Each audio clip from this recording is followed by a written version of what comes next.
Os catro tíos.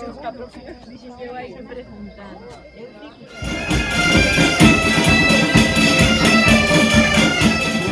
Ahora, vai por aquí.